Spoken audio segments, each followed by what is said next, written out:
All right. All right, we are on to section 12.3. Last week we did measures of, what did we call it? Measures of, I'm missing it here, hang on. Last week we did measures of central tendency, like mean, median, and mode, right? Now we're going to do something a little different. Now we're going to do what we call measures of dispersion, which is basically how close to the center are most of the values in your data set. Okay? So remember the example we did right at the end last week? It was on, so you got a bunch of salaries, and like your salary is 20, or one person's salary is like 20,000, the other person's 21,000, the other person's 19,000, the other person's 23,000, and then there's Bill Gates who's like $1 billion, right?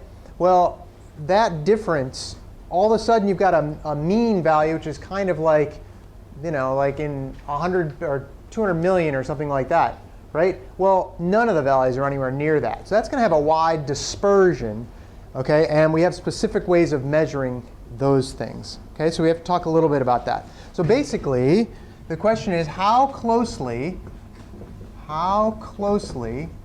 that how you spell closely? Yes. Do most values resemble the center? Do most values resemble the center of a group of values? Okay, that's the question. All right, we have two different ways of thinking about this, okay? We have the range of values, the range, R-A-N-G-E, okay? And we also have what we call the standard, can't spell tonight, standard, S-T-A-N-D-A-R-D, deviation. Okay, the range and the standard deviation. Range is easy, okay? You look at a bunch of values, you find the biggest one and the smallest one, you subtract them. And that gives you the range. And it kind of makes sense. Okay, if we had a bunch of 13s, 14s, 15s, 16s, and 17s, you'd take 17 minus 13, the highest one minus the lowest one, and you'd get 4 because the range is 4 values, 13, 14, 15, 16, 17. Well, that's actually 5, but you subtract the 2 and you get the range of values, okay, between the two. Okay? Pretty simple stuff. I don't really think we need to go over too much. If you're asked to find the range, top one, bottom one, subtract, you're done. Easy enough? Okay. All right. The standard deviation, on the other hand, is more difficult. No, it's not hard. It's just there's a few different steps here. We're going to go through some good examples of this. Okay? On your formula sheet that we handed out, did everyone get one of these, by the way, the formulas? I want to hand that back to. Thank you. All right. On the formula sheet, you will see there's a standard deviation formula. Okay, and it looks kind of funny, and you may not have seen some of those terms before. Let me just write it up here to begin with. Okay? I'm going to move this over so I don't trip. All right. So the standard deviation is defined as follows. Okay? It is the square root of, there's this symbol I briefly mentioned last week. It's a Greek sigma. It means sum. Okay? It is the sum of the values, individual values, minus the mean of the individual values, squared, we'll do an example so you'll see exactly how this works, divided by the total number of samples minus 1.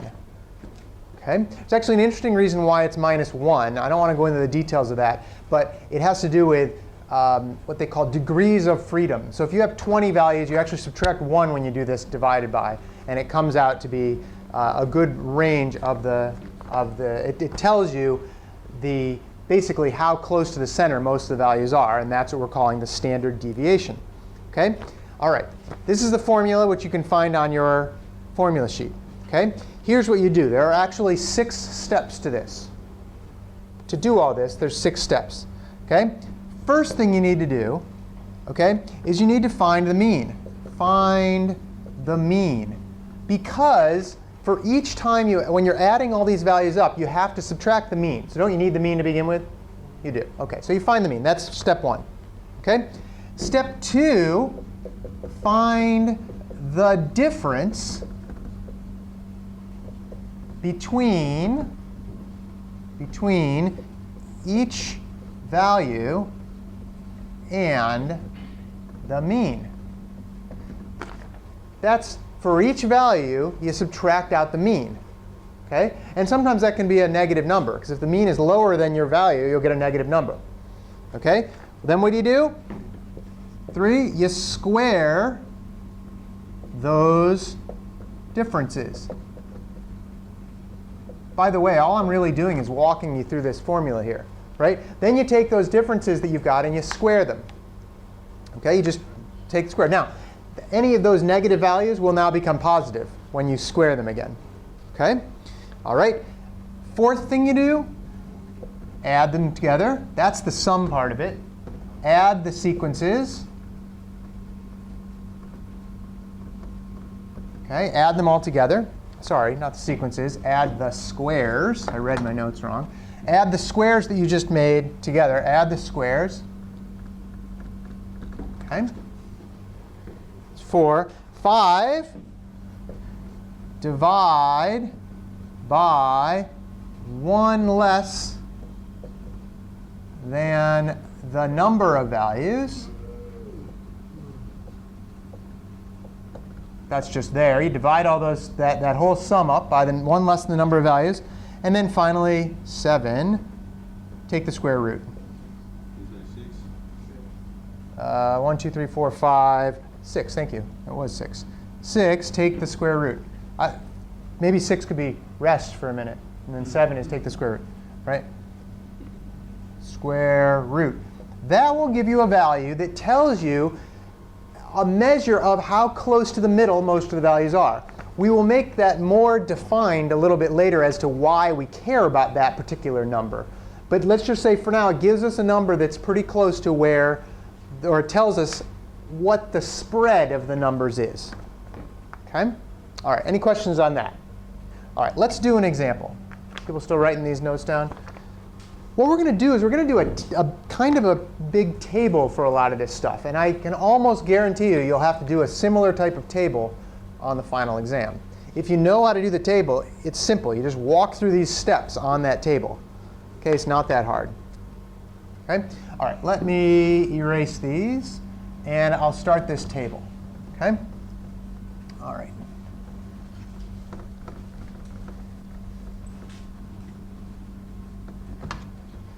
Okay, find the standard deviation. Okay?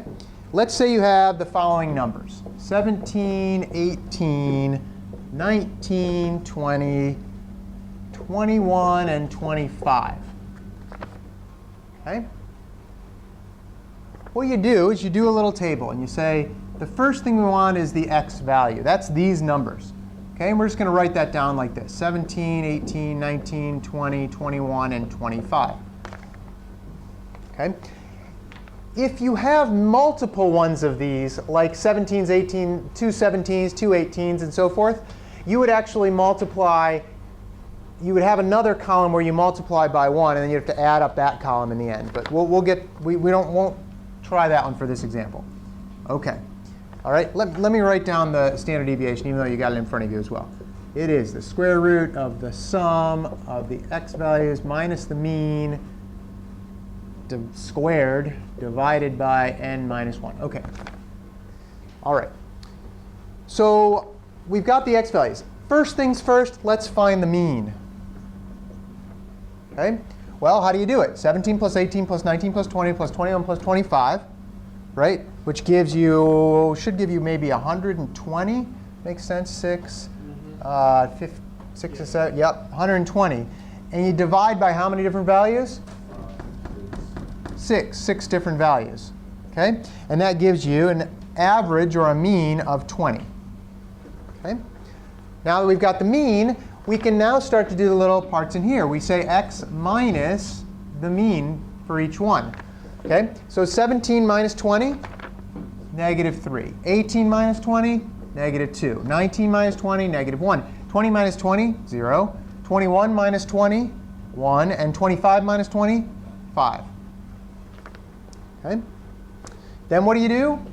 you square all those values. X minus x bar squared. It's easy enough. Negative 3 squared? 9. Negative 2 squared? 4. Negative 1 squared? 1. 0 squared? 0. 1 squared? 1. And 5 squared? 25.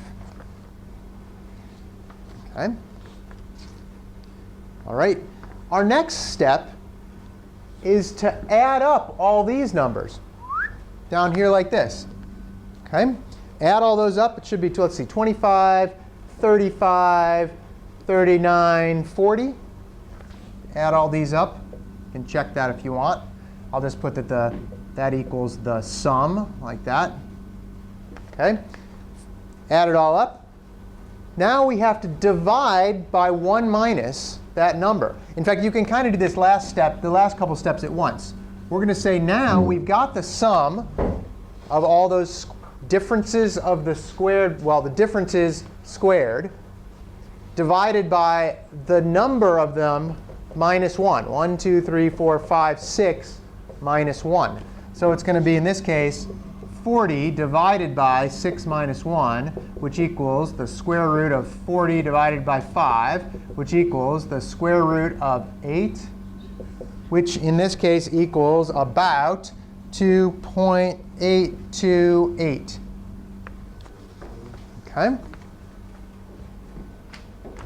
Okay? So far, so good. This is our standard deviation, that number right there. And what that means is most of the values are within 2.828 of the mean, right? And that kind of makes sense, right? Because if you look at the mean, which we said is 20, well, this one's 3 away, and then this one's 5 away, right? But most of them are hovered around the 20. So the kind of what we call the standard deviation is that most of the values are within 2.828 of that mean. Okay? If this had been 100 instead of 25, we would have gotten, well, let's see. If it had been 100 and let's say it had been 120, right? We would have gotten 120 minus, well, the average wouldn't have been 20. It would have been a much higher average. But you would have gotten a really big number. You would have gotten a pretty big number here. You would have gotten a really big number here. You would have gotten a very big number when you add them all together. And then this would have been much, much bigger number because that 100 would have skewed the values way away from that average. In fact, let's just do that. Let's say that instead of 25, let's say instead of 25 we had 100.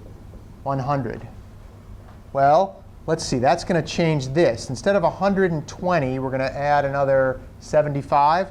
So it's going to be 195 here. 195 divided by 6. Somebody want to do that on their calculator for me? 32.5. OK, so there's the average now. Now you'd have to do this whole column, these whole columns actually all over again, right?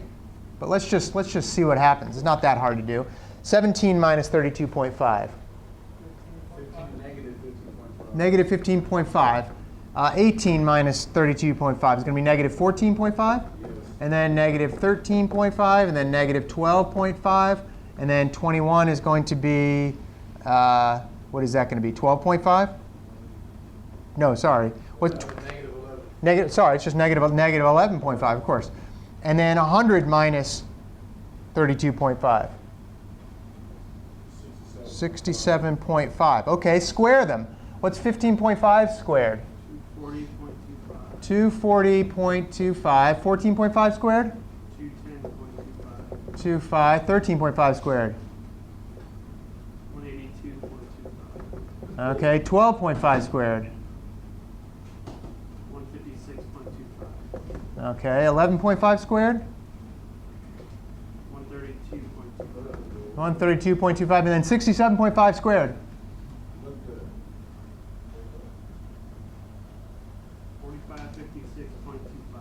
4556.25. Add all those numbers up. 4556.25, 132.25, 156.25, 182.25, 210.25, 240.25. Thanks for doing all the work, Mark. I should be racing him.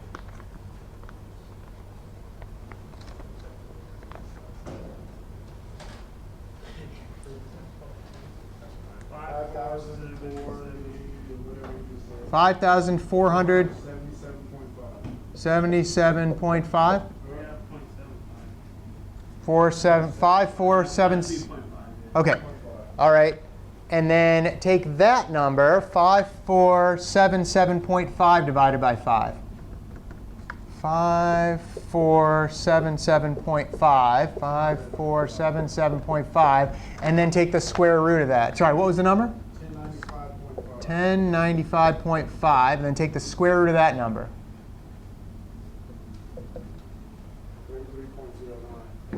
33.1, we'll say. All right, so now notice how our standard deviation changed. All we did was change one value when it made it go from 25 to 100, and now all of a sudden our standard deviation is 33.1 when before it was 2.82. Why? Because we have a huge spread here. The average went way up. Before it was only 20. Now the average is 32.5, right? And one of the values is way off the charts. Okay? So we have a huge standard deviation now. Okay? All right. OK. Questions on that one? All right, try one on your own. I'll give you about 5 or 7 minutes to try this one on your own. 17, 18, 19, 20. Wait a minute. That's what we just did.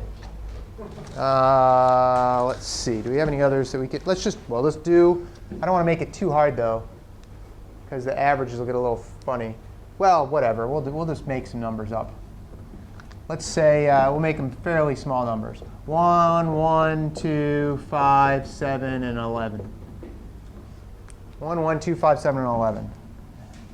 And I'll start to do these as well. And you should have a chart just like this that you're going to start to fill in as you go along.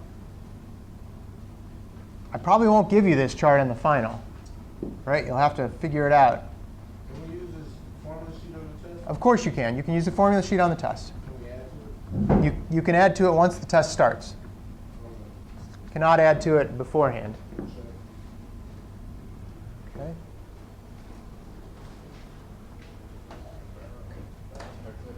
Oh, yeah. Sorry, you do need a calculator for this one, don't you?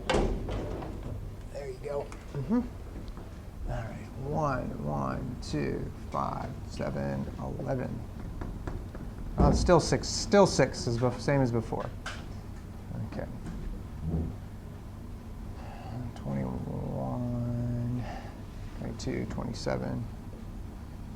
27 divided by 5.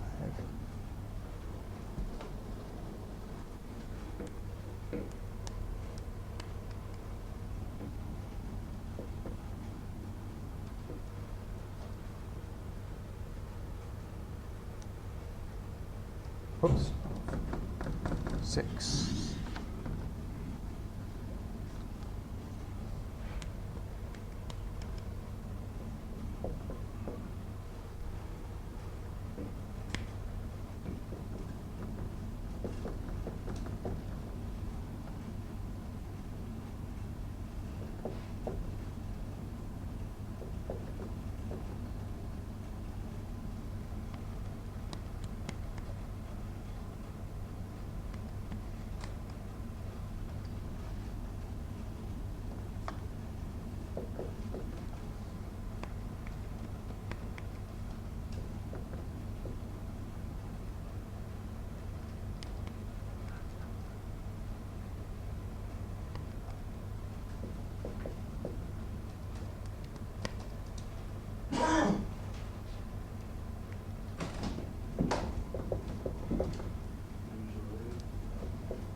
Somebody's done already?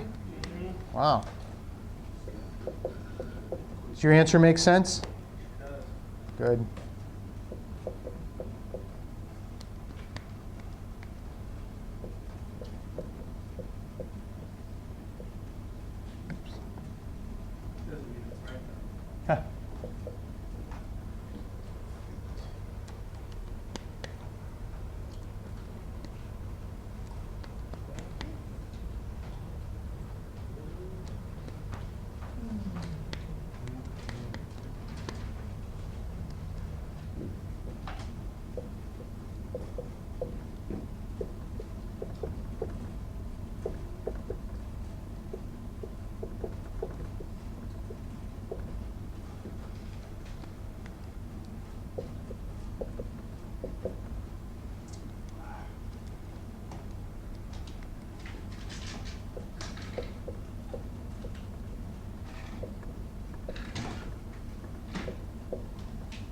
that what you got?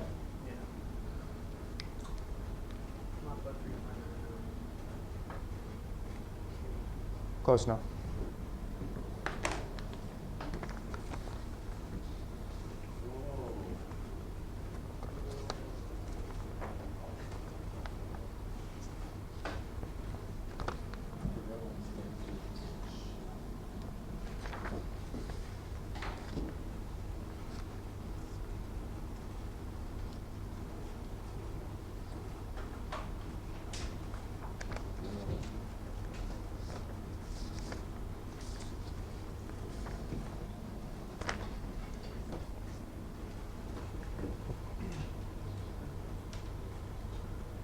See a couple people still working on it. It's all right.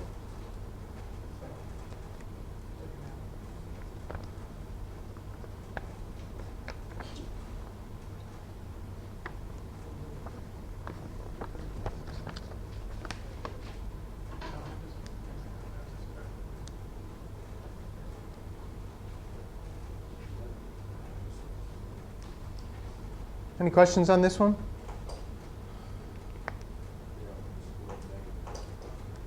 Terrence, you're looking a little like it's a little crazy. What's confusing you? You subtract. You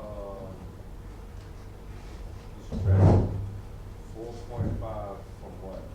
So I take each one and subtract 4.5. So 1 minus 4.5 is negative 3.5. Right? 1 minus, same thing. 2 minus 4.5 is negative 2.5. 5 minus 4.5 is 0.5, etc. So it's the, and it just says right here, each one minus the average. Then you square them all. Okay? All right. Where does this come into play? Where might you see this? I know a couple people are still writing the answers down here. Where might you see this before? Let me give you an example. Okay? No, besides math class, you might see it. You might see it somewhere else. People still writing these? Good. You still writing these? Okay. Write them. I'm going to erase right here and right on the side here. Okay. A Mensa test. No. You might see something like this, and not this calculation necessarily, but this idea. Let's say that you had a couple of investments. Okay? You had some investments, and it gave you the. See, I don't have enough room to do this. I'll wait till you guys finish writing. But here's the idea. I'm gonna give you two categories. There's going to be some investments. I'm going to give you the return, the yearly return, the mean yearly return, okay? And it's going to be and then I'm also going to say the standard deviation, okay? And I'm going to ask a couple of questions about that, okay? I'll read them out to you, and then I'll write them on the board, okay? From 1998 to the year 2008, if you invested in US stocks and bonds, okay, you had a yearly return of 11.2%. Good? All right. Let me write this down. You had a yearly return on your US stocks and bonds. Because when you go to like a stockbroker and ask to purchase stocks, right? They give you this whole range of different stuff, like mutual funds or something like that. Some might be US, some might be foreign, right? Okay, so here's your investment. Okay? And from 1998 to 2008, they had some return. And then the standard deviation, I'll abbreviate SD, was like this. Here's your investment, US stocks. And the other one was, let's say, foreign stocks. Okay? Well, from 1998 to 2008, the yearly return, this is the mean yearly return. Okay, the mean yearly return for here was 11.2%. Yeah, it's crazy actually. But let's pretend we could get that.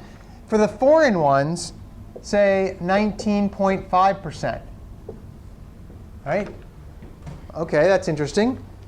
The standard deviation on this is 27.3%, let's say. Just made this up, by the way. And for foreign ones, the standard deviation is 35.2%. Okay? Question number 1. Which one provided the best annual return?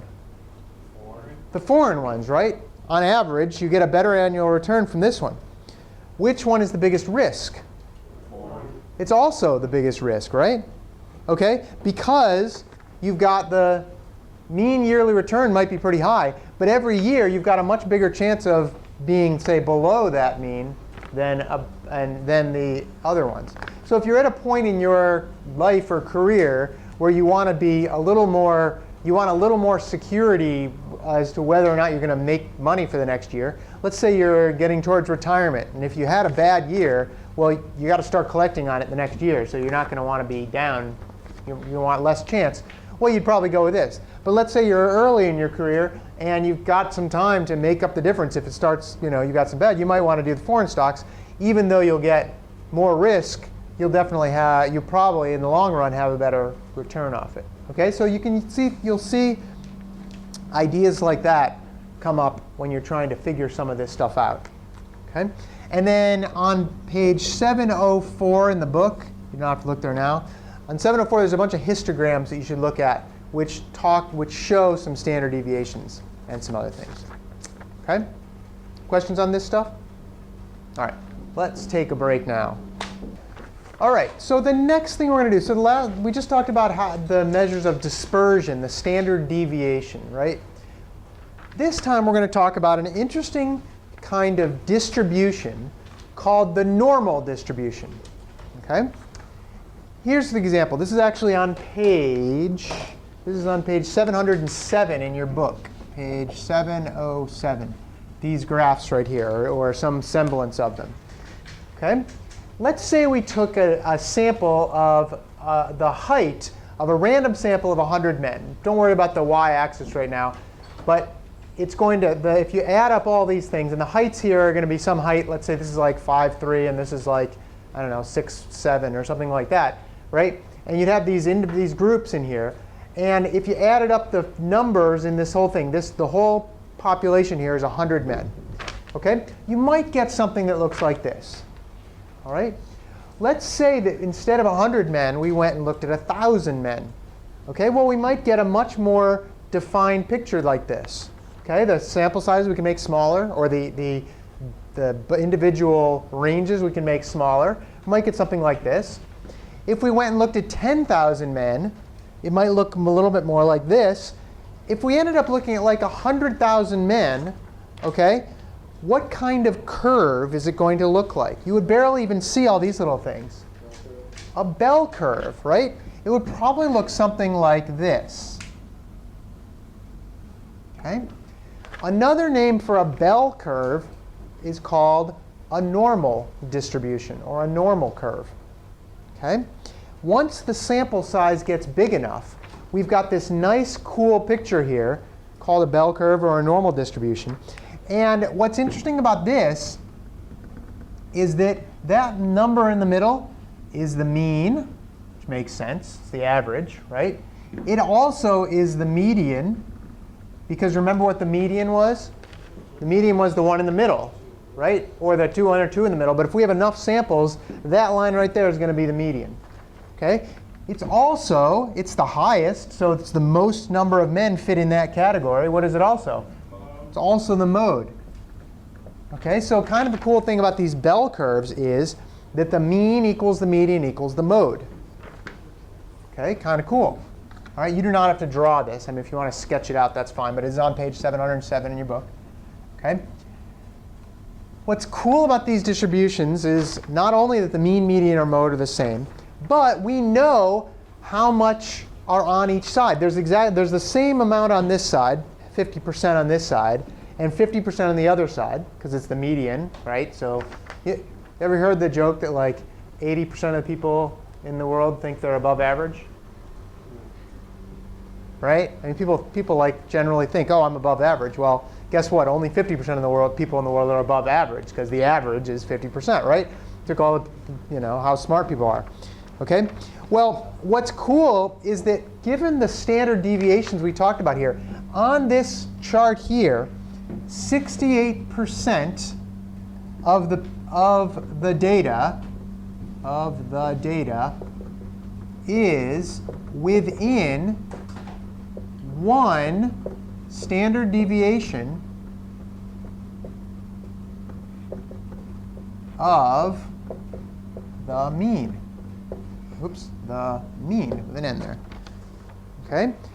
So if we were to take a look at, if we were to like kind of draw this here, 1 standard deviation on either side of that mean is like from here to here. Well, 68% of this curve here fits in that standard deviation, 1 on either side. 68%. Okay? 95% are within 2 standard deviations. So if we were to look at 2 standard deviations away, okay, and by the way, a standard deviation is the same distance, right? Because we know how much a standard deviation is. We counted it. So if we went 2 standard deviations away, 95% of the population fits within those standard deviations. So for things like height, you would probably say that 1 standard deviation away. Let's say the average, the mean for 100,000 men is like 5'8" or something like that, right? Well, within 1 standard deviation on both sides, let's say the standard deviation is, I don't know, 2 inches.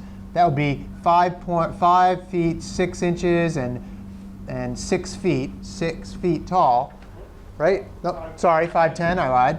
I can't count.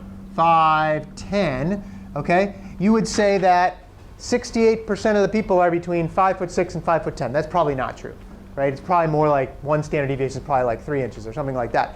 But anyway, if you were to go down to find out the 2 standard deviations away, well, let's say that a standard deviation is not 2 inches. Let's say it's I don't know, 6 inches or something like that. So 5'2", and then 6 inches. Let's see, that's 6'2", 6'2", 6'2" inches, right?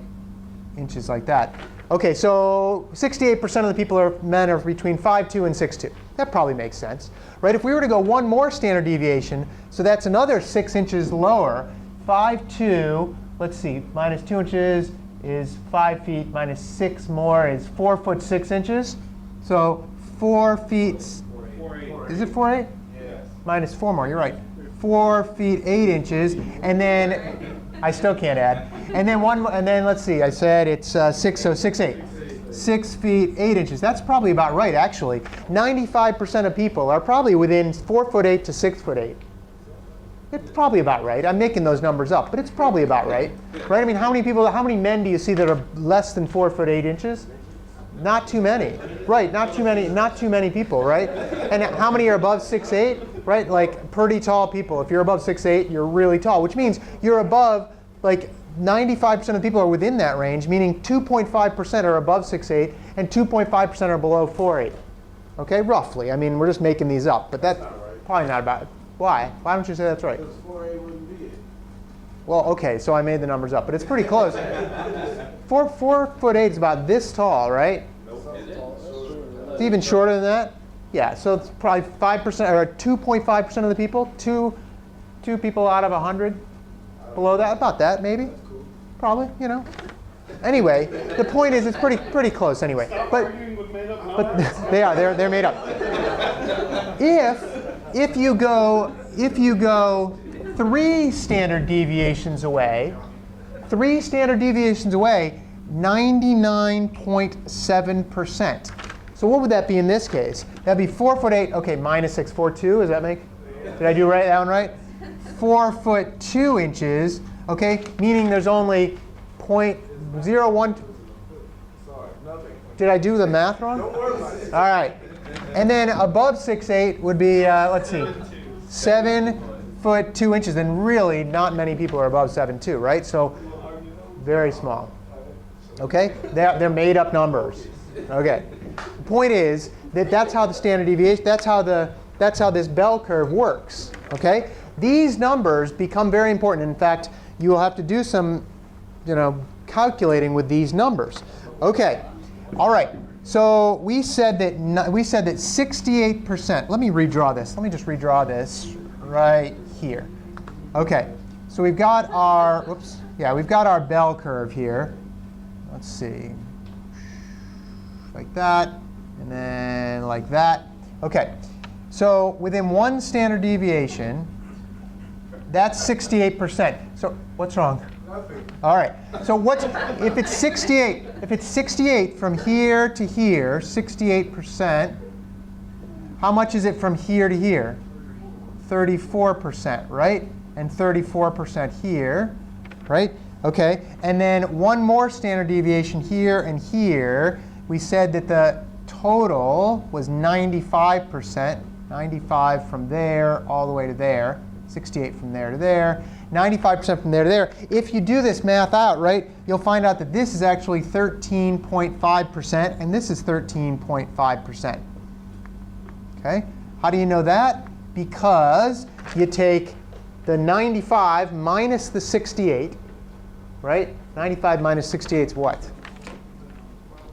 95 minus 68 gives you 27. So 27% are between here and here. So half of that is 13.5% here and 13.5% there. Okay? And then finally, you can look at you could do it one more time for 99.7 as well, right? So these numbers are actually kind of interesting. We'll do some examples on that. Okay? All right. Okay, so what did we guess here? 6 inches for the standard deviation? Yeah, this is actually going to say 4. Look at an example here. All right. Let's do this. All right. Let's say that there's a normal distribution. We'll say some other, I don't know, heights of dogs or something like that, right? Okay. In North America, normally distributed with a mean of 70 inches. Mean of 70 inches. OK, it's not dogs, but something else. All right. All right, snowmen. We'll call it snowmen. All right. 70 inches mean, and a standard deviation of 4 inches. OK. Find the height that's 2 standard deviations below the mean. It's actually pretty easy. 70 minus 4 times 2, right, is 62 inches. OK, that's 2 standard deviations away. All right. We can do something else here without trying to calculate this like this. OK, what we can use is something called a z-score. All right.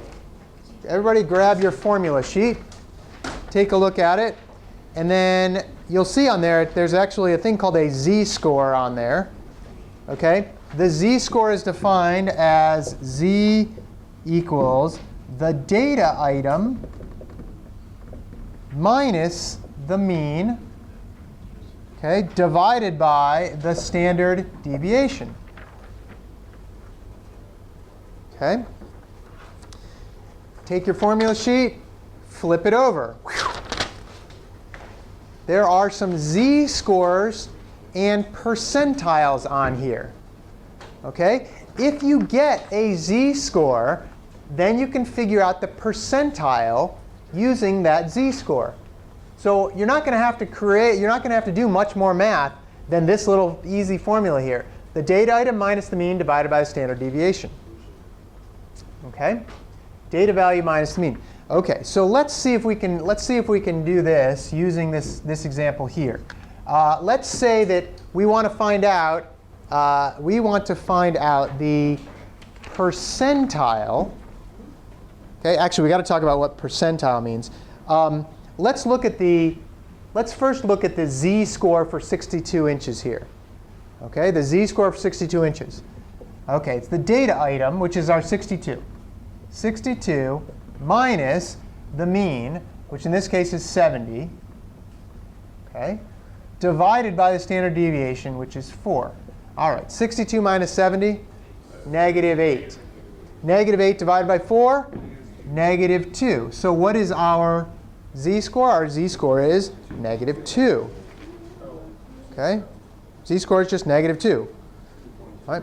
And if you look at if you look on the percentile here for negative 2, you end up with 2.28. Okay? And we'll talk about what that means in a second. First things first. Okay. Oops. Thank you. First things first, okay? Z-scores below the mean, in other words, like this, are going to be what? Negative. Z-scores above the mean are going to be positive. And you'll notice your chart here has both positive and negative numbers on it. Okay? All right. So let's do a couple other examples before we get into some more information about this.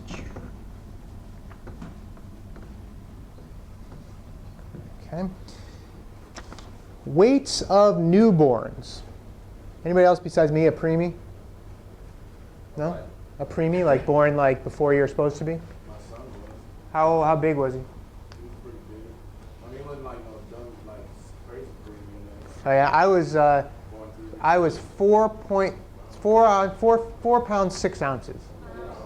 And back when I was born, that was like I had a 50-50 chance of living. These days, you can be born that, and they're like, yeah, whatever. Throw you in an incubator, and you're fine. They have all these good meds and stuff. Yeah, your niece was 3 pounds. Yeah, and is she fine? There you go. Okay, 3 pounds back then. Forget it. You're almost done. Okay, so here's some statistics about this. Weights of newborns, normally distributed. Newborns. Okay, normally distributed with a mean of 7 pounds and a standard deviation of 0.8 pounds. Okay? All right, find the z-score for the following weights. A, 8 pounds. Okay?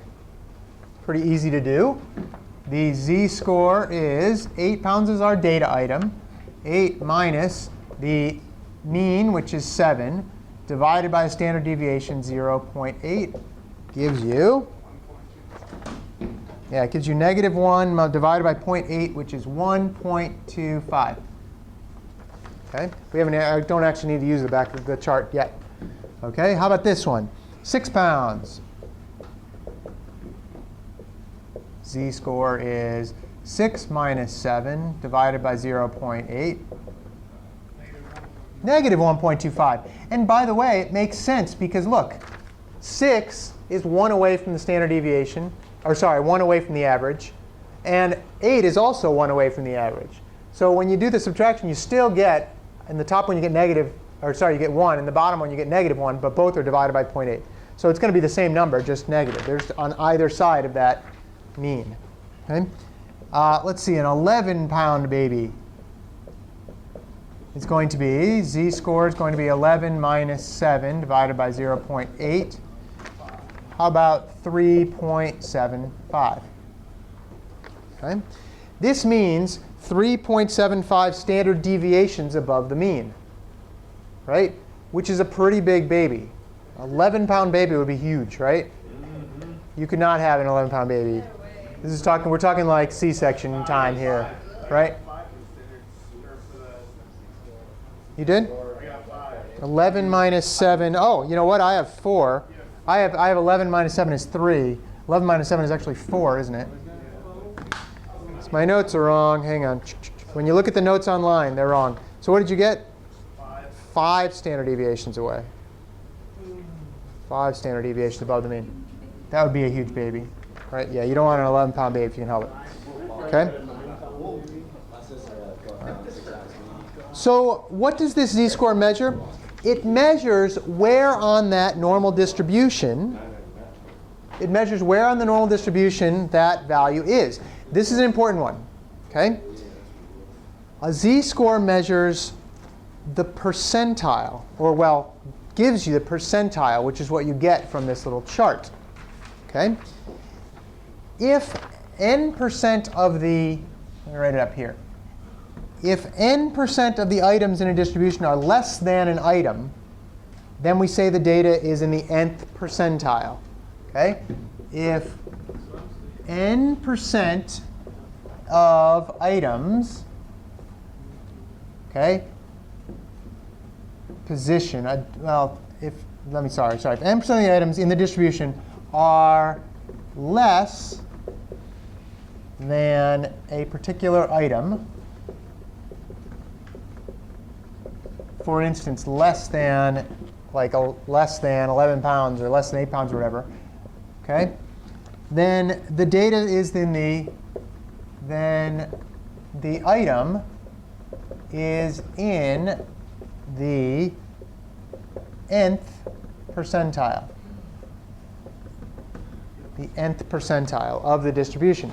You have all, well, I don't know, maybe all of you guys have taken like SATs or whatever before, right? If you've never taken SAT or ACT or anything like that, if you take a standardized exam, right, they will give you the, I'm not sure if the ASVAB might give you standardized. Does it give you your percentile? Yeah. Okay, you've all taken ASVAB, I'm guessing. That gives you the percentile, okay? So let's say you're in the 75th percentile. 75th percentile, right? The 75th percentile means what? You're what? 75%. Yeah, this is where you got to say this right. You can't just say it's 75%, right? If you are in the 75th percentile, that means 75% of the people that took the test did worse than you. That's what it means. You're in the 75th percentile. If you're in the 99th percentile, right, 99% of the other people did worse than you. If you're in the 1 percentile, well, 1% did worse than you, right? Right? 1 percentile means you made somebody else's stats a lot better. You may say, yeah, if you're in the, yeah, right. Feel good about yourself. Okay, so you can look these things up on here, okay? So for the 8-pound baby, the z-score is 1.25, which means that if you look at 1.2, well, it's not on here, but you would probably do somewhere right in between there, right? 88 and 90, so it's about 89 percentile. 89th percentile. Right? It's about 1.25, right? Meaning 89% of babies are less than 8 pounds. Okay? 6 pounds. Well, negative 1.25, guess what? It's going to be the same. It's going to be the other, except 100 minus that, right? So it's about the 11th percentile, right? 10.5, 11th percentile, we'll say. 11th percent. This is kind of. They actually use this too, don't they? They do use this, yeah. 11th percentile. Okay?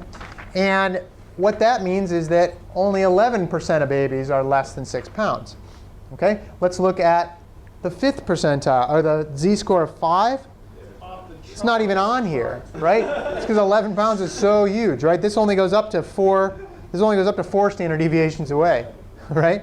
So it's like, this is in the over the 99.997th percentile, right? So you like that. They also use these as your kids are growing up too. Like the doctor throws them on the scale and then says, oh, your kid's in the 50th percentile, you're good, or whatever, right? And if you got a little, a kid who's a bit overweight or something, they'll say, you're in the let's see, you're in the 90th percentile for weight. Well, that means 90% of the kids are less weight than your kid at that age, and you want to try to minimize that if you can. Okay. They're like, you're in the 99th percentile. You are off the charts. You're off the charts. Okay. All right. So that's the normal distribution. Any questions on the normal distribution? We're going to have to do a couple other types of calculations with this. I'm not sure. I guess it's probably coming up. Yeah, it's coming up here in a minute. Let me erase this. There are other distributions. Okay, the normal distribution is not the only distribution, right? There's other distributions that might look like this. You might have like not many at the beginning and then everybody all like that, right? Or something like that, where you've got a fair amount of people over here, but the mean is way over here. Okay, different type of distribution. I think there's actually, they talk about the different types on here. There might be, yeah, that's kind of what I had here. The mean and the median and the mode are in different places on something like this. Okay, the mean might be over here somewhere, right? Oops, mean might be over there, of course the median is here. No, sorry, the mode is there, and the median, kind of halfway in the middle, might be way down here, right? So you have different values for those. Okay. Let's see. What's a good example of this one? In the book, they talk about weekly earnings and number of people. Okay. So let's look at like weekly earnings versus number of people. Well, it might look like they have it like this. They say, what does this kind of tell you about this? If this is how many people make this amount of money. This is the money down here. And this is how many people. Number of people. Well, it tells you that some people don't make much money at all, right? A vast majority of people make, pretty good salary here. But then there's those rich people like Bill Gates and like billionaires and millionaires and things that make the money out here. Not as many of those. But it goes way out, right? There's some, but it goes way, way out.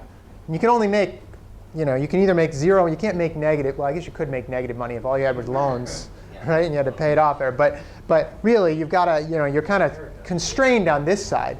But if you're Bill Gates, you can make billions and billions of dollars. So you're not constrained on this side at all. Okay? So that's why it's not a normal distribution, some other kind of distribution.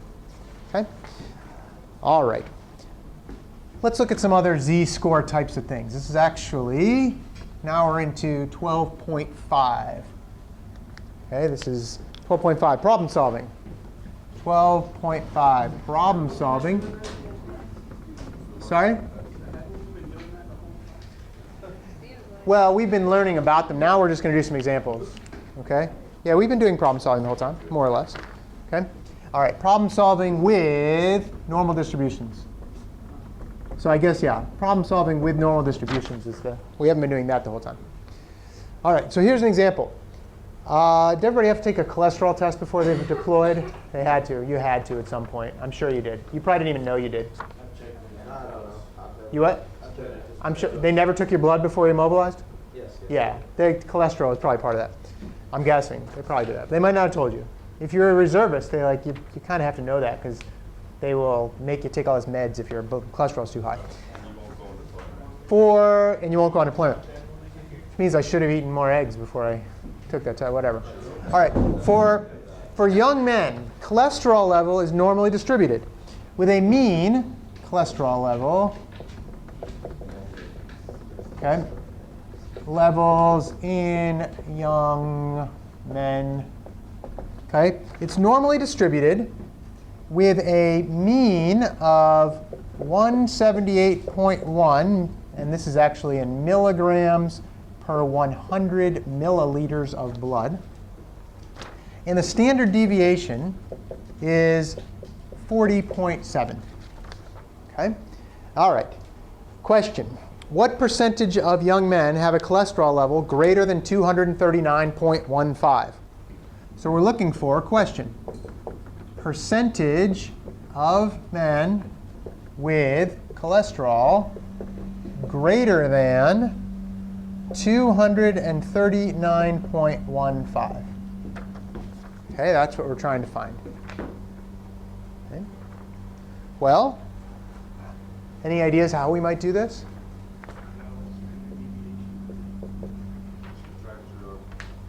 How about look at the z-score, all right? Okay, let's look at the z-score of 239.15. Z-score is that number, 239.15, minus the average, minus the mean, 178.1, divided by 40.7. You can do this on your calculator.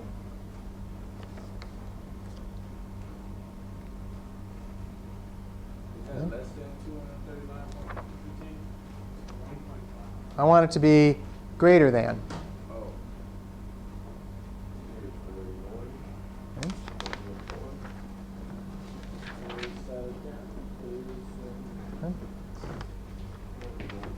All right, you got about 1.5 when you did this?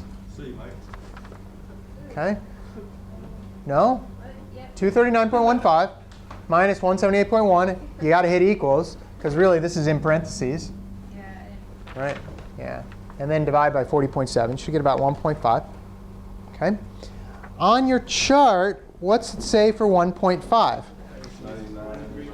Okay. So this is the percentile. Now, the percentile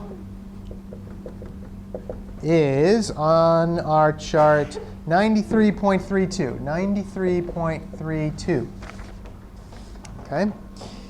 So does that answer our question? Look what we're asking. This is the part. This is the problem-solving part, right? You can go and do all these calculations, but if you don't know what it means, this means that 93.32% of men have a lower cholesterol than 239.15. Is that what the question is asking? Yes. No. Look, read the question. It says percentage of men with cholesterol greater than 239.15. No, no, no. 93.32 have cholesterol less than that. So all you have to do, though, 100% is everybody, minus 93.32 gives you 6.68% of men have a cholesterol greater than 239.15. They all need help. Okay? All right. Let's see. I got something about page 723 in the book. I don't think we're going to see. Yeah, no big deal on that one. Okay. Here's another question. Oh, the procedure is on here. Finding percentage between two items. Okay. Now we're going to do one where you have to find the percentile between a couple of different items. Okay, anybody still writing this one? No. All right, so no more cholesterol here. Here's how you're going to do this. Okay, let's just do the example first. All right, hours per week worked. Okay, in a normal distribution. So the hours, this is probably none of us because we all work more hours than this. Hours per week worked.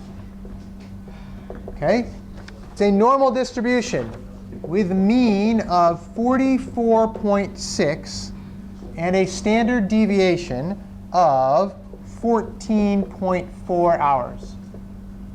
44.6 hours and a standard deviation of 14.4 hours. Okay, question. What percentage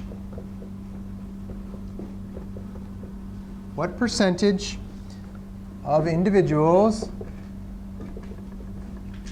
that 19 or 14? 14, sorry. Is that better?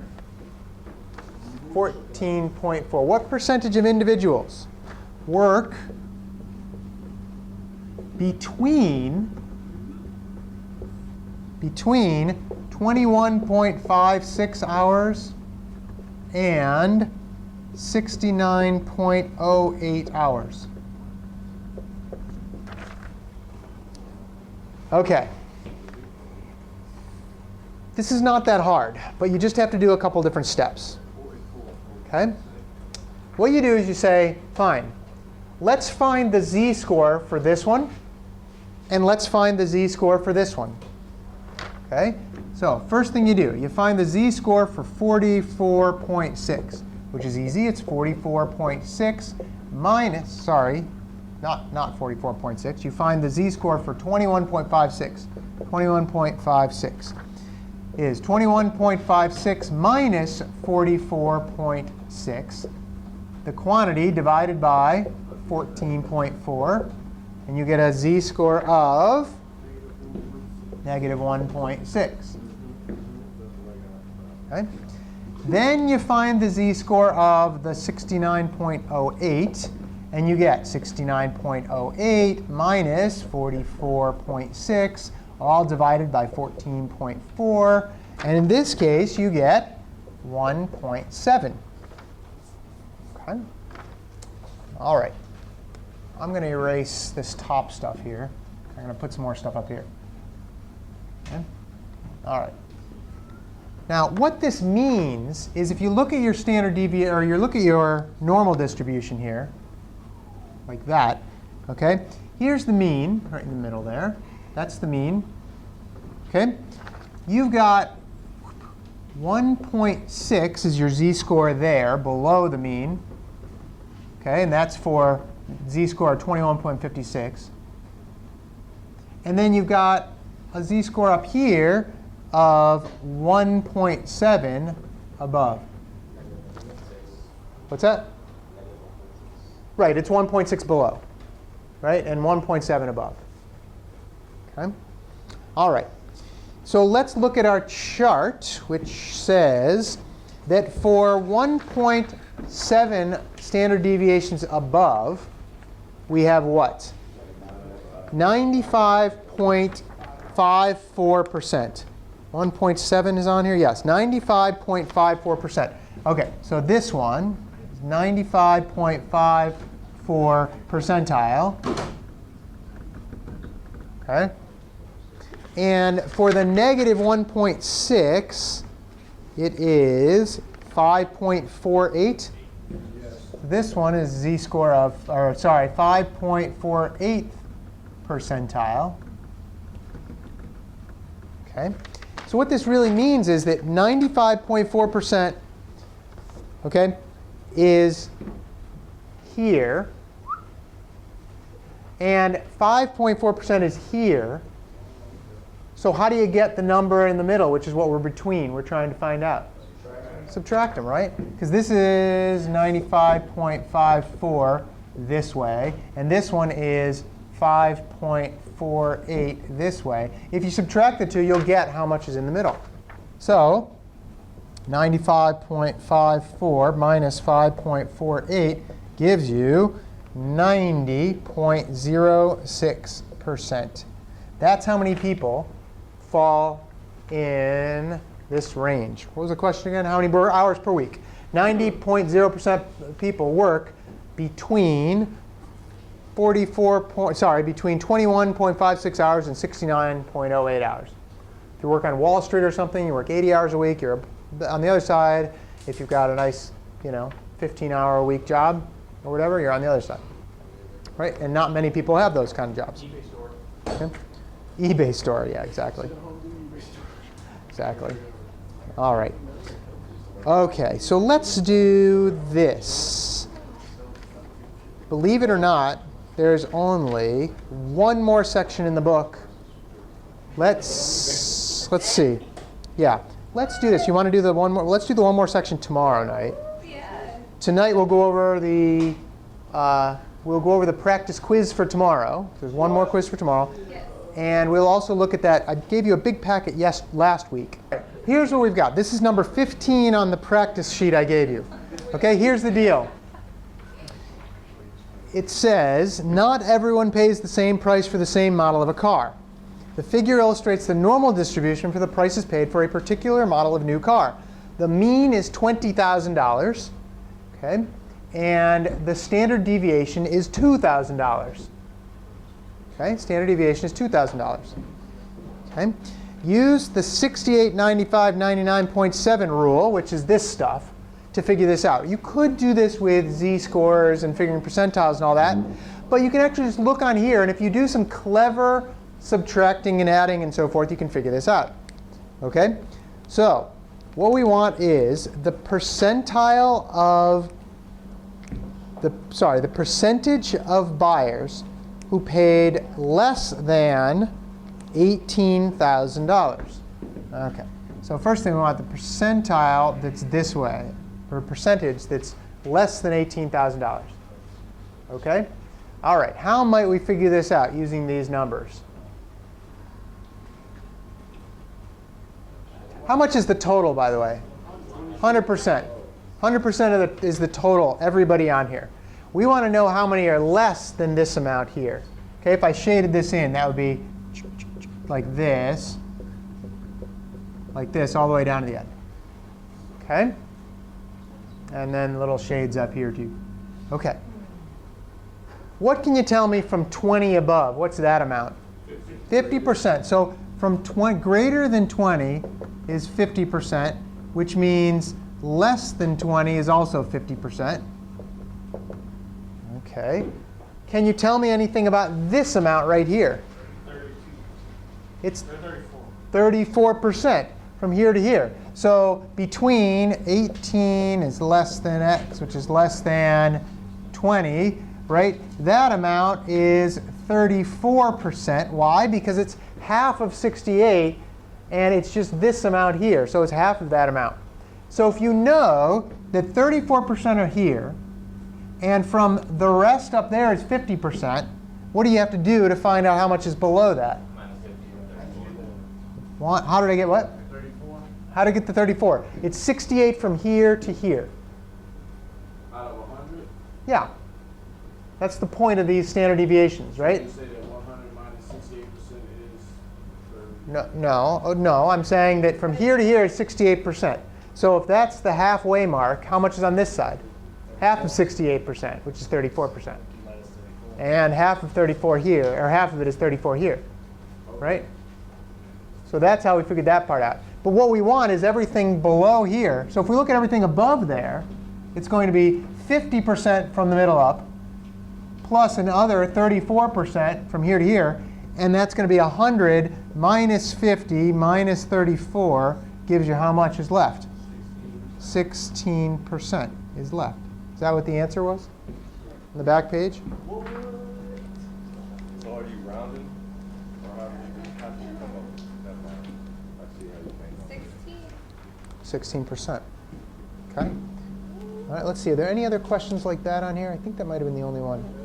If you actually do the z-score, it doesn't come out? If you actually do the z-score, it doesn't come out? It does that, well, I mean, rounded. Rounded. Sure. That's what I did. Yeah. The Z-score. And you got around 16%? Yeah, 15.87. OK. Yeah. There you go. If we did it as a z-score, on that, would you take off? Or? Well, this one says use the 68, 95, 99.7 rule. So you didn't use that. So does the next one now? So is the next. Yeah, the next one is too. So for the next one, you could also do the same thing. For the next one, you just have to change the numbers here, really, right? This is the z-score is pretty easy. Is that what you're saying? What's that? Yeah. Right. That's cool. If you wanted to use it for this next one, so let's see. The mean of 10 and the standard deviation of 2. So here's 10, 12, 14, and 16, 8, 6, and 4, like that. So if you wanted to use this rule, let's see, values that lie above 14. So that means everything from here on. How would we do that? This one's a little trickier, actually. For this one, right? Well, let's see. Do we know how much? Actually, it's not that hard. Same thing, right? You'd know that from here below is 50%, right? And how much is from here to here? 95 divided by 2, right? 47.5. So we've got 100. Let's see. So sorry, 50's to there. So actually, you don't even need to subtract in this case. You're going to, well, yeah, you do, I guess, because it's 100 total. So 100 minus 50 minus, what did we say? 47.5. And what do you get? 2.5%? Yeah, OK. Well, we can do it with the z-score if you want, right? You just say, OK, the z-score for 14 is going to be 14 minus the average, which is 10, divided by the standard deviation, which is 2. 14 minus 10 is 4. 4 divided by 2 is 2. And what's a z-score of 2 give you? 97.72, which is, so that's 97.72%, meaning 97.72% below that. So 100 minus that, minus 97.72%, gives you about 2.28. So 0.28% above it, which is close to the 2.5, right? So you can use those numbers too, if you want to. All right, let's see. Any other questions on here that look tricky like that? No. I think those are pretty good. OK, so why don't you do this? Take the next 20 minutes and work on the rest of these questions. And I'll go around and help you if you have any questions about them. And then after that, we'll do the review. All right, let's just quickly go over this. And then you guys can go. Or keep working on this stuff. This is the practice quiz for tomorrow night, which is member optional if you want to do it. But we'll still go over this. All right, express the fraction as a percent.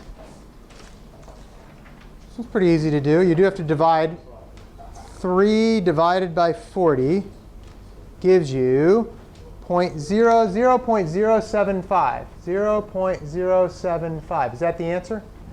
No, that's the fraction, or that's the decimal part. How do you go from fraction to percent? Move your decimal place over to the right 2 spaces. Yeah, you go over 2 spaces, or you just multiply by 100. So it's 7.5%. Right? 7.5%. Now, I always remember, by the way, if you forget which way to go, I just do this. I say, look, 50% equals what? 0.5, 0.5. So if I want to go percent to decimal, I divide by 100. 50 divided by 100 gives you 0.5. If I want to go from decimal to percent, multiply by 100. Okay, which is what we did here. Okay, express the decimal as a percent. Right? Yeah. So it's what percent? 0.7%, because I went from decimal to percent, so I multiplied by 100. Express the percent as a decimal. 325%. If I go percent to decimal, I divide by 100, 3.25. Not so bad. Okay? Of course. Yeah, what did you say? 32.5? Yeah, you got to be careful. Just by 100. Divide by 100. I wrote it down right. OK. All right, let's see. These ones aren't too bad. A dictionary normally sells for $27.50. Now you just use the one online, which is free. 20% off. It's a discount amount. 27.50 times 20%, which is 0.20. Right? Which is how much? $5 and something? 50 cents, right? Should probably put the dollar sign on there. I won't take off points if you don't, but you probably should. All right, that's discount amount. So what's the price? $27.50 minus 5.50, $22. Pretty easy. Pretty straightforward. OK. All right. You're going to have to use your formula sheet probably for this one.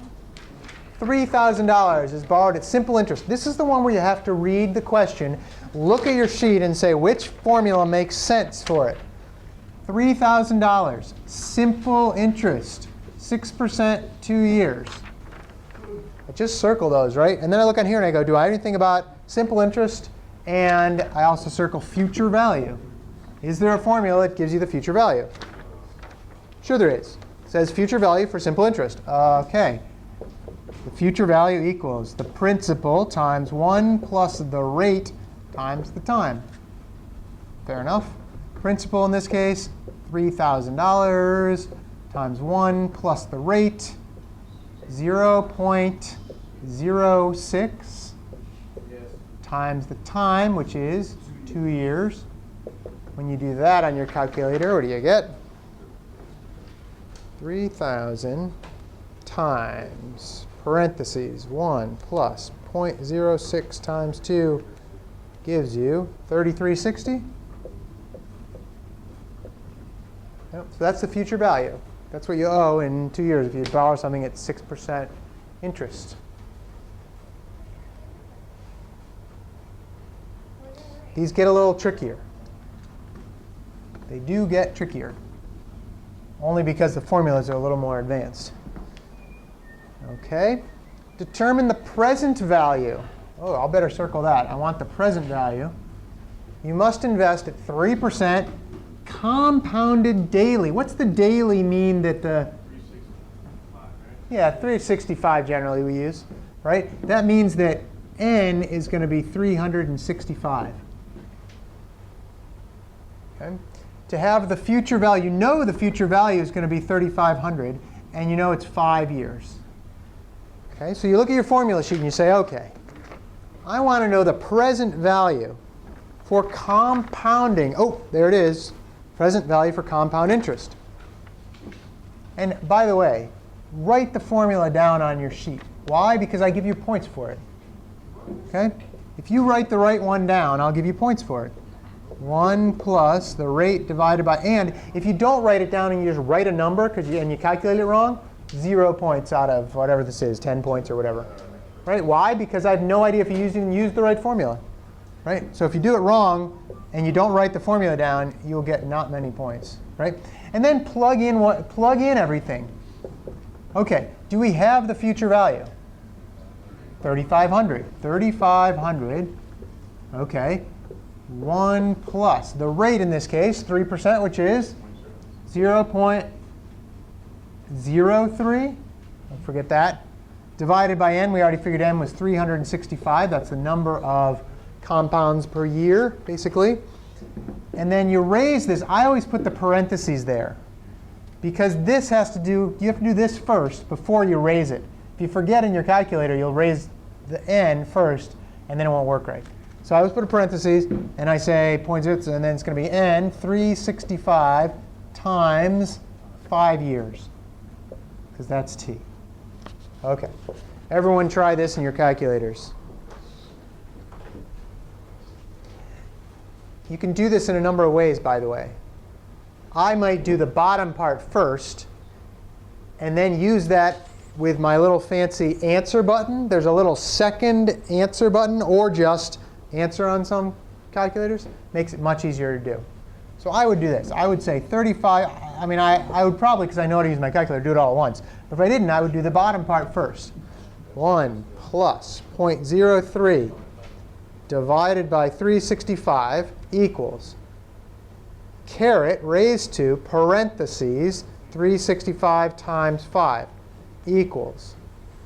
And I'd get a number, and it happens to be 1.161827079. You don't have to write this all out if you don't want to. You can do 3,500 divided by 3,500 divided by, and then you do the little second answer button, or just answer on your calculator, second answer, and that puts in this for you, because that's the last thing you did. That's what answer means. The last thing you did equals 3,012.50, basically. I rounded. What's the second answer thing? OK, the second answer, which calculator are you using? Does it have an answer button on the bottom right? ANS? Yes. ANS, OK. So do this. Let's see. Let's do an example. 10 minus 4 is 6, right? So do 10 minus 4. OK? And now you're going to do 12. Well, not a bad example. Let's do 100 minus the 6. But 6 is your last answer. So do 100 minus and push answer. And hit equals. Should give you 94. Nope. Then you did something wrong. Do 10 minus 4 equals. What did you get? 6. OK. Do 100 minus answer equals. Oh, There you go. OK, so that little answer button works pretty cool. It's pretty cool for this stuff. OK. All right, did everybody get 3,012 and 50 cents? Or 49 point something, but you have to round up to 50. OK. If you didn't, practice it. And I'll stick around if you want to practice these things later. OK. All right. OK, this one says, suppose that you invest $400 at the end of each month. The end of each month. That's going to tell you something, right? End of each month. $400 at the end of each month for 20 years. And it's $400 at the end of each month, and you get the interest rate of 5% compounded monthly. What's that mean, n equals? That's going to immediately say the number of times compounded per year is 12. And then it says find the value of the annuity. And And you circle that and you go, oh, there's an annuity function on, or annuity formula on here, right? And it says find the value at the end of 20 years. Let's see. Future value of an annuity. We'll look at that, right? And it's this big one. It's a big formula. A equals the principal times parentheses 1 plus the rate divided by the number of times compounded per year raised to the number of times compounded per year times the number of years minus 1 end bracket divided by the rate divided by the number of times compounded per year. Whew. Another one that's tricky to do on your calculator, right? But you plug everything in. You get 400 times 1 plus 0.05 divided by 12 raised to the, I put parentheses, 12 times 20 minus 1 divided by 0.05 divided by 12. And remember, by the way, this is in parentheses too. If you're going to try to do this all at once on your calculator, that's also in parentheses. Okay? If you're going to do this all at once on your calculator, do 400 times parenthesis, parenthesis, 2 open parentheses to get this one right. Yeah, you might have forgotten that. 1 plus 0.05 divided by 12. Whoops. OK, caret to the parentheses, 12 times 20 minus 1 end parentheses divided by parentheses 0.05 divided by 12. And I got, I won't tell you, but I'm writing it.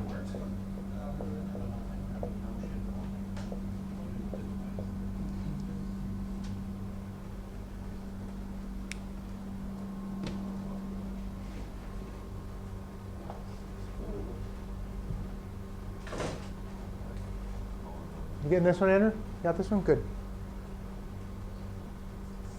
If you're getting the calculator problems wrong, do the bottom part, write the answer down. Do the middle part, write the answer down. What's that? We try to do everything in one shot. If you want to do it in one shot, you can. You just got to know that, look, follow all the rules. 400 times, parenthesis, parenthesis, 1 plus 0.05 divided by 12, end parenthesis, caret, parenthesis, 12 times 20, etc. You might have just typed something wrong. Do you remember the minus 1? You got to remember the minus 1. By the way, what this means is if you can put away $400 a month for 20 full years, you're going to have $164,000 at the end. Not bad. Find out how much you put in. If you got 5%, that's a pretty good rate. You did stocks and stuff, you might. But let's see, how much, if the next question was, how much did you put in to the, how much did you pay in, right? It would be 400 times 12 times 20. That's how much dollars you put into it. 400 times 12 times 20 equals $96,000 in. If you subtract that from 164,413.47, you actually got $68,413.47 in interest for doing nothing. The bank paid you that much for keeping your money that long. Not bad. This is a long time, though, 20 years. But people still trying to type this in? Yeah. You have to practice it. We'll look at it after, if you want. I just want to get through the rest of this so everybody can take off. OK. All right. All right, here's the house question. You will have a house question on the quiz tomorrow. You make a 20% down payment on a $225,000 house. No points. Oh, that's nice. What would points be? Points are how much percent per point? 1% per point. $1,000 per. What we used that as an example last time. Oh yeah. It's generally 1% per point. OK, but no points in this one. 4.25%, 15-year mortgage. That's kind of an important one. OK, what's the down payment? That's easy. 225,000 times 20% times 0.2 gives you 45,000 maybe? It's a pretty big down payment. But that means you only have to borrow how much? 225,000 minus 45,000. 0, 0, 0, 0. 22 minus 4 is $180,000 loan. So far, so good? Okay. Then it says, what's your mortgage payment going to be? Excluding escrow, forget about what that means. What's that? So you add what?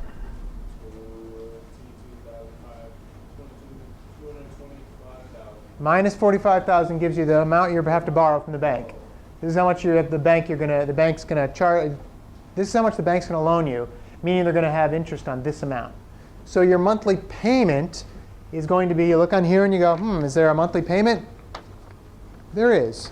Payment equals PMT equals the principal times the rate divided by the number of times per year. And by the way, you pay monthly payments, right? So that's going to be 12 again, divided by 1 minus, parentheses, 1 plus the rate divided by the number of times per year, raised to the negative NT. And I always put that in parentheses too. Not on your formula sheet in parentheses, but you have to do that in parentheses. Okay? All right. Remember, put this down. I give you points for writing the right formula down. And this equals, in this case, 180,000 times 4.25, huh? This is 0.0425 divided by 12 divided by 1 minus, parentheses, 1 plus 0.0425 divided by 12 raised to the negative negative 12 times, it's only a 15-year mortgage, so you're going to have a pretty high payment.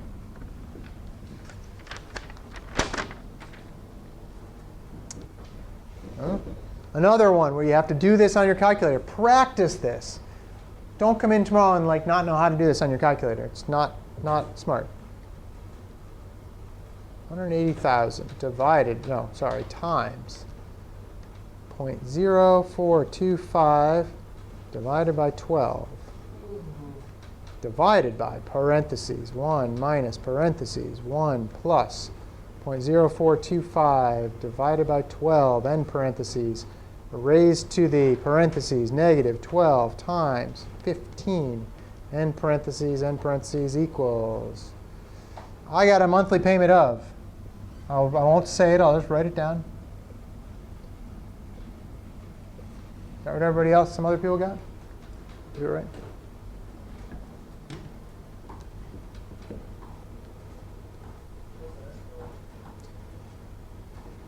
Escrow is, let me think about this. Pretty sure escrow is the amount that it is,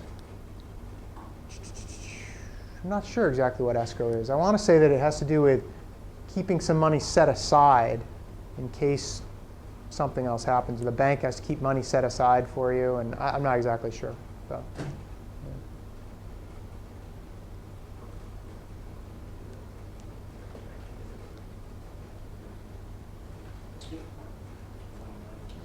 Can you break down for me the P, the R, the N? Sure. The P, the R. Yeah, just the P and the R. No.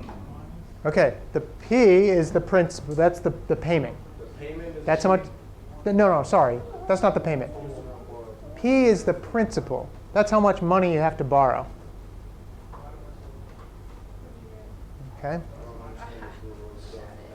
R is just the rate in decimal form. N is the number of payments per year. So if you have monthly payments, how many are there in a year? 12. And then T is the amount of years. Time, the amount of years. 15 years. Yeah. The next, by the way, the next question, I'll bring it back down. Find the total amount paid for the house.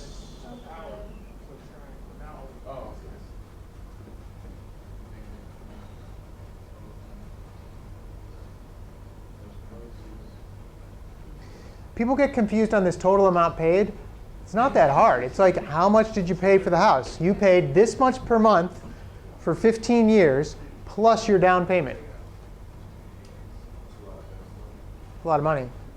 $1,354.10 per month times 12 months times 15 years. All right. This is how much your total you're paying. 1354.10 per month times 12 months times 15 years plus the original down payment, which was $45,000.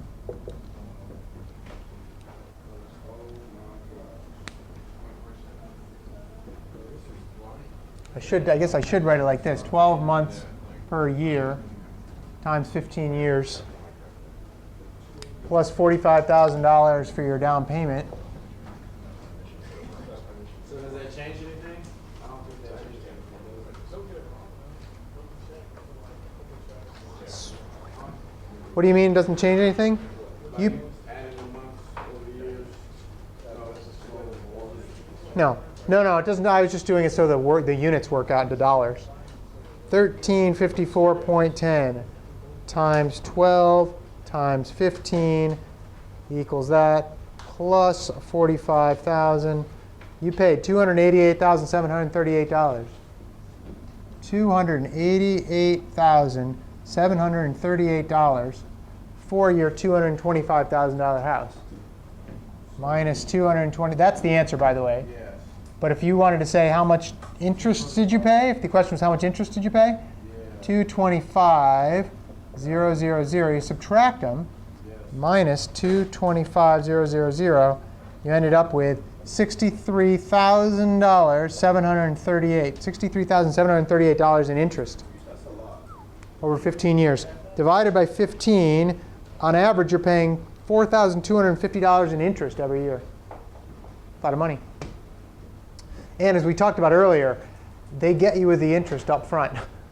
The first 7 years, you're paying way more interest than you are principal.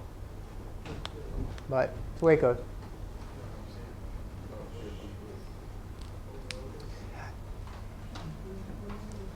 If you don't want to write all this down, the answer key is on the website. Remember the website, ecosimulation.com/chrisgreg/math103. Dominic, you still writing it down? You good? All right. All right, amount paid for house. OK, now we get into the somewhat easier ones here, I think. Not easier, just calculating-wise. Okay. Yeah, you can't do that for this one. OK, for this one. Now, by the way, read this. Write out enough of the calculation to indicate what's going on. What does this mean? 5 times 4 times 3 times 2 times 1, and you should get 120. Okay, this one. Okay, Aaron, this is one you're trying to do on your calculator. You can't do this one on your calculator if you try to do the little factorial button. Your calculator can't calculate 325 factorial. It can calculate, well, it can calculate the permutations correctly, but that's a little bit later. 325 factorial divided by 322. This is what you have to write. 325 times 324 times 323 times 322 times 321, all the way down to 1. And then divided by 322 times 321 times all the way to 1. Well, what's nice about this? Everything 322 and below gets canceled out. So the answer is just 325 times 324 times 323, which is, what is it?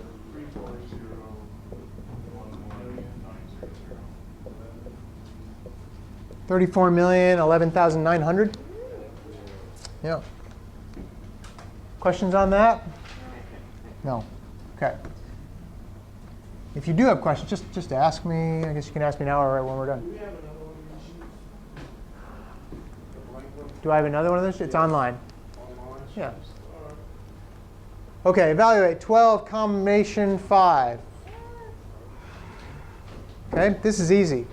You can either use the calculator to do it, or you can know what this formula is, which is on your formula sheet.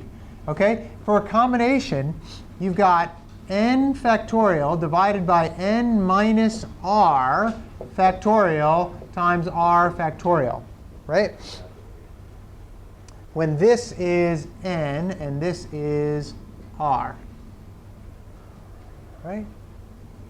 So in this case, it's going to be 12 factorial divided by 12 minus 5 is 7 factorial times 5 factorial. Which is actually not too, this one's pretty easy to do if you wanted to do it out in your calculator. Or it's just 12 times 11 times 10 times 9 times 8. All the 7s are going to go away. And then you're going to have 5 times 4 times 3 times 2 times 1. And you can do a bunch of canceling. By the way, these always work out where you can cancel things out. 4, that's going to be 2. That one's going to be 2. That one's going to be 3. And that one's going to be 6, like that. So it's going to be 6 times 2 times 3 times 2. Let's see, 12 times 2 is 24 times 3, 48 plus 24. 48 plus 24, what, 72? Is that what it is? No? Did I do it wrong? Whoops, I did something wrong. What did I do wrong here? Oh, I forgot. There's an 11 up there. That didn't cancel out. So when you do the 11 in there, it's going to be 792. Is that right? 792? Yes. Yeah, OK. Sorry. Forgot to cancel I forgot the 11 doesn't cancel. OK. Number 9, a restaurant. A prix-fixe menu. A prefix menu, right? Choice of red or white wine. How many choices is that? 2. 3 appetizers. 3. 2 entrees. 2. 2 desserts. 2. It makes me hungry. I've got to go eat dinner. How many different ways can you order a meal? 2 times 3 times 2 times 2. 2, 2, 2 is 8. 8 times 2, 24 ways. 24 ways. OK?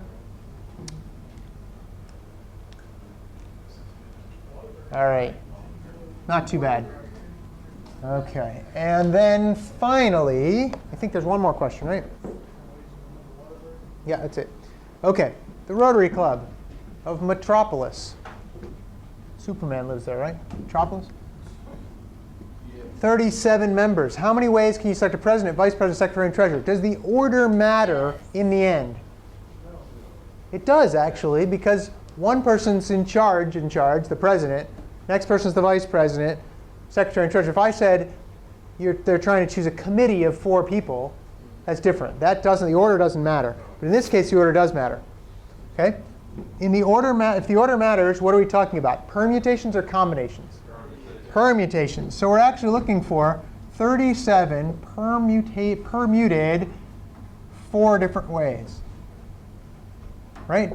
And if you look on your formula sheet, you can do this way. It's going to be 37 factorial divided by 37 minus 4 factorial, and that's it. Right?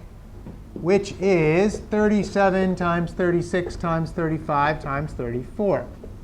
That's one way to do it, and one way to think of it. There is another way to think of it. If you've got 37 people, how many ways can you choose the president? 37 ways. You've chosen the president. How many ways is there to choose the vice president? 36. How about the next guy, the secretary? 35. And the next guy? 34. Same thing, and you multiply those together. A little easier if you want to think of it that way. But it's really the same thing. Okay. Questions on that one? OK. Study this for tomorrow. If you're going to take the quiz tomorrow, study this thing, because I think you will do very, very well. And make sure you know how to plug things into your calculator. OK? All right. Once again, I will see you tomorrow. At 6, if you want to take the quiz, we'll do it for an hour. Everybody else, show up at 7. All right?